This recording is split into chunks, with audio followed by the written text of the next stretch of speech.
રાજકોટમાં પાટીદાર સમાજની ક્રિસ્ટીના પટેલને તેના સંબંધીઓ પર હેરાન પરેશાન કરવાના લગાવેલા આરોપ બાદ તેના કાકા દિનેશ અમૃતિયા અને દિનેશ અમૃતિયાના પુત્રએ આરોપને પાયાવિહોણા ગણાવ્યા છે।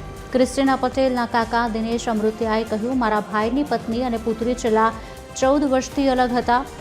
મારો ભાઈ જ્યારે બીમાર થયો ત્યારે પણ આવતા ન હતા। આ તમામ જે આક્ષેપ કર્યા છે તે પાયાવિહોણા છે। મારા ભાઈના મૃત્યુ પછી આ મિલકત માટે વિવાદો ઊભા કરવા ખોટા આરોપ લગાવ્યા છે।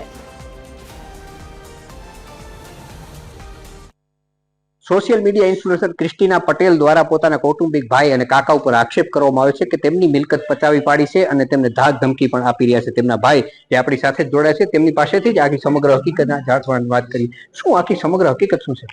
હકીકત કોઈ અમે ધાક ધમકી કે કોઈ કઈ આપેલી નથી। મારા કાકા અને 14 વર્ષથી બે જુદા રહેતા હતા। મારા કાકાનું જ્યારે નેચરલ ડેથ થયું ત્યારે મેં એને 5 તારીખે હું મળ્યો હતો। પછી 2 દિવસ પછી મને બાજુવાળાનો ફોન આવ્યો કે આનંદભાઈ તમે આવી જાજો।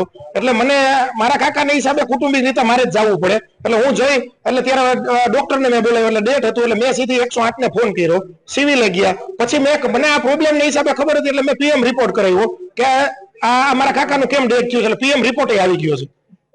વાત કરીએ જે 2 દિવસ પહેલા તમે એમની ઘરે ગયા હતા ધાક ધમકી પછી એમની ઘરે નથી કે હું મારી ઘરે ગયો હતો, કારણ કે અત્યારે વિલ ને વસિયતના હિસાબે મારો અત્યારે ફ્લેટ છે। એટલે મેં એને કીધું હતું કે તમે આ ફ્લેટમાં અત્યારે રહી ન શકો, જે કોર્ટ ડિસિઝન લે તમે અત્યારે બહાર વયા છો। આ કરવા પાછળનું કારણ શું છે એ લોકોને? એ બસ મિલકત પચાવી, મારા પપ્પા ઉપર ખોટા આક્ષેપ કરી રાજકીય માટે, અને હિત શત્રુ તો જાહેર જીવનમાં હોય એટલે સાહેબ આપણને ખબર જ હોય કે આવા હોય છે। એટલે આપણે આ સાચી બાબત છે એટલે મેં આ બધું મારી પાસે ડોક્યુમેન્ટ લેવલે બધું રેડી છે કે જે કઈ તમારે ડોક્યુમેન્ટ જોતા, મેં કોઈ દસ્તાવેજ કરેલ નથી। તમે એકવાર ખાલી એની પાસે ડોક્યુમેન્ટ બધે માગી લેજો। આગામી દિવસોમાં તમે કોઈ કાયદેસર કાર્ય કરો? 100% જે મારા વકીલ એડવોકેટ મેં રાખ્યા છે એ જે કહે છે એમ હું કરવા તૈયાર છું।